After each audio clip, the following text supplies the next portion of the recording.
Assalamualaikum warahmatullahi wabarakatuh. Perkenalkan nama saya Leni Rianti dengan NPM 200-20631. Di video ini saya akan menjelaskan tentang pencatatan keuangan negara. Latar belakangnya, akuntansi pemerintah dahulu belum banyak terjadi perubahan dan perkembangan sejak kemerdekaan 1945. Bentuk akuntabilitasnya pun masih menggunakan bahasa dan mata uang Belanda. Perubahan pada akuntansi pemerintah terjadi pada tahun 2003 yang diatur dalam Undang-Undang Nomor 17 Tahun 2003. Saat itu, pengelolaan keuangan negara dilakukan dengan pencatatan tunggal atau single entry dengan memakai sistem cash basis.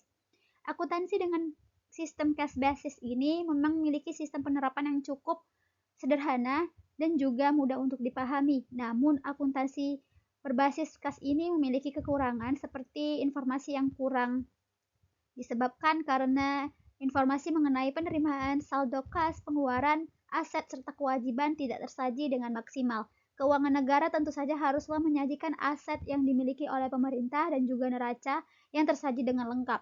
Oleh karena itu, untuk meminimalisir kelemahan di sektor akuntansi tersebut, maka peraturan baru pun dikeluarkan guna menerapkan akuntansi dengan basis akrual di setiap instansi pemerintah, baik itu pemerintah pusat maupun pemerintah daerah. Penjelasan pertama, keuangan negara sebagai pengelolaan dan pengurusan keuangan negara. Keuangan negara memiliki pengertian sebagai pengelolaan dan pengurusan keuangan negara yang mempunyai arti cukup luas, yaitu pengurusan keuangan negara dan juga manajemen keuangan negara. Sementara untuk arti sempitnya dari keuangan negara yaitu pengelolaan keuangan negara yang terdiri dari administrasi keuangan negara dan tata usaha.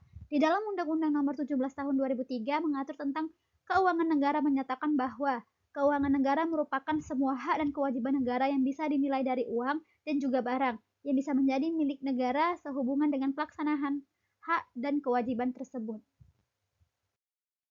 Ada pendekatan yang dilakukan dalam upaya merumuskan keuangan negara yang terdiri dari beberapa sisi, yaitu dilihat dari sisi objek disebutkan bahwasannya keuangan negara ini meliputi semua hak dan kewajiban milik negara yang bisa dinilai dari uang, kebijakan, kegiatan yang termasuk di dalam bidang moneter, fiskal hingga kekayaan yang dikelola dan dapat dipisahkan.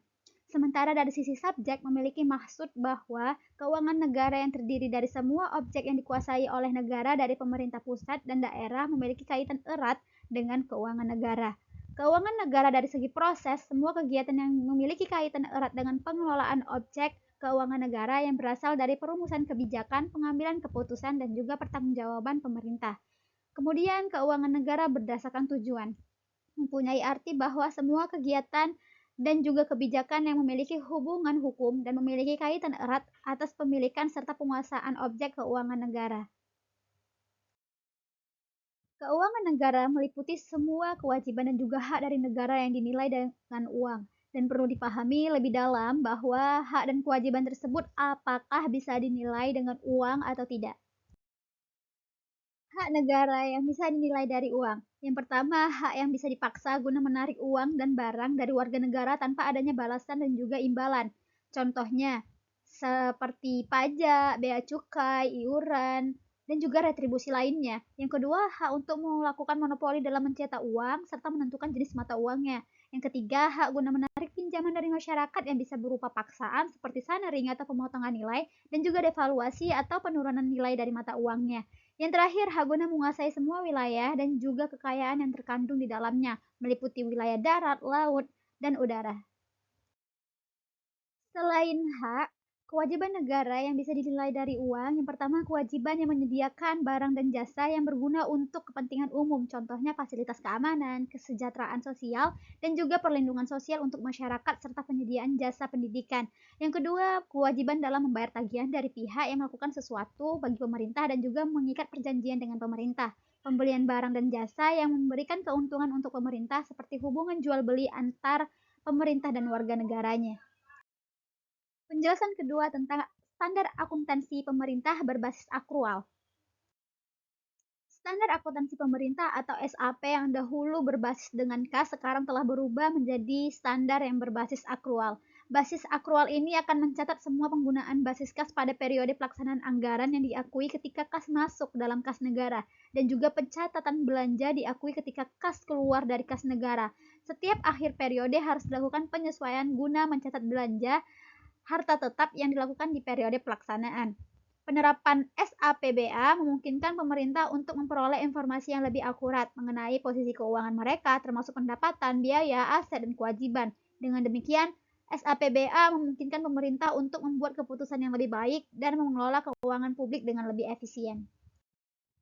Prinsip standar akuntansi pemerintah berbasis akrual, beberapa prinsip dasarnya ialah pengakuan pendapatan dan biaya pada saat terjadinya transaksi.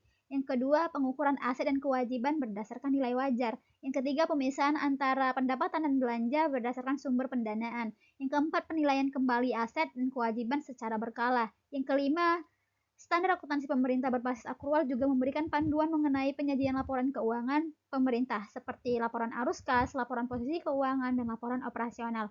Dengan penerapan standar akuntansi pemerintah berbasis akrual, laporan keuangan pemerintah akan menjadi lebih transparan dan akurat, sehingga masyarakat dapat memperoleh informasi yang lebih baik mengenai pengelolaan keuangan negara. Penjelasan yang ketiga tentang standar akuntansi pemerintah basis akrual. SAP berbasis akrual adalah SAP yang mengakui bahwa pendapatan, beban, utang, aset, dan juga ekuitas di dalam laporan finansial dengan menggunakan basis akrual dan mengakui bahwa pendapatan dan belanja serta pembiayaan di pelaporan pelaksanaan anggaran dengan basis yang sudah ditentukan oleh APBN dan APBD. Hal ini tertuang dari Peraturan Pemerintah Nomor 71 Tahun 2010 Pasal 1 Ayat 8. Penyusunan SAP dengan basis akrual dilakukan oleh Komite Standar Akuntansi Pemerintah melalui proses penyusunan yang disebut dengan due process atau baku penyusunan. Due process atau baku penyusunan merupakan proses yang harus diikuti dalam penyusunan atau dokumen atau keputusan untuk memastikan yang dilakukan adil, transparan, dan konsisten. Penjelasan yang keempat tentang kelebihan dan kelemahan SAP berbasis akrual. Kelebihan SAP berbasis akrual. Yang pertama, beban akan diakui ketika melakukan transaksi dengan penyajian informasi yang diberikan cukup terpercaya. Yang kedua, pendapatan akan diakui ketika transaksi terjadi dengan informasi yang terpercaya meski belum ada kas yang masuk. Yang ketiga, penerimaan dan pembayaran akan masuk ke dalam masing-masing akun sesuai dengan transaksi tersebut. Yang keempat, peningkatan pendapatan perusahaan terjadi disebabkan kas yang belum diterima dan hal ini diakui ke dalam pendapatan. Yang kelima, laporan keuangan bisa menjadi pedoman dalam menentukan langkah untuk kebijakan. Yang keenam, laporan keuangan bisa diperbandingkan dengan entitas lainnya. Kelemahan SAP berbasis akrual. Yang pertama, biaya yang belum dibayarkan akan dicatat sebagai biaya yang bisa mengurangi pendapatan di dalam kas. Yang kedua, resiko pendapatan yang tidak tertagih bisa mengurangi pendapatan pada laporan keuangan. Dan yang terakhir, perkiraan pelunasan kas tidak bisa diprediksi. Penjelasan kelima, uraian mengenai laporan SAP berbasis akrual. Uraian laporan SAP berbasis akrual. Yang pertama ada laporan realisasi anggaran yang menampilkan perbandingan dengan anggaran dan juga realisasi dalam satu periode laporan tersebut. Yang kedua, laporan perubahan sisa anggaran lebih, yang dimana menginformasikan penggunaan dana yang tersisa guna menutupi anggaran yang kurang agar bisa berjalan dengan baik. Yang ketiga, ada neraca. Neraca ini entitas pelaporan mengenai kewajiban, aset, ekuitas pada periode tertentu. Yang keempat, laporan operasional yang menampilkan ikhtisar sumber daya ekonomi yang akan menambah ekuitas di mana pemerintah pusat atau daerah akan mengelola ekuitas tersebut. Yang kelima, laporan arus kas yang menampilkan informasi yang berhubungan dengan kas dan juga aktivitas operasi, investasi, dan juga pendanaan. Yang keenam, laporan perubahan ekuitas yang menampilkan informasi mengenai kenaikan dan penurunan ekuitas pada laporan tahunan. Yang terakhir ada catatan atas laporan keuangan yang menampilkan informasi tentang laporan realisasi anggaran, laporan perubahan sisa anggaran lebih, dan laporan operasional serta laporan perubahan ekuitas serta neraca dan arus kas. Penjelasan keenam yaitu ada penerapan SAP berbasis akrual. Dampak perubahan akuntansi berbasis kas menuju akuntansi dengan basis akrual memiliki pengaruh kepada proses pencatatan dan laporan keuangan yang dihasilkan di sektor akuntansi pemerintah.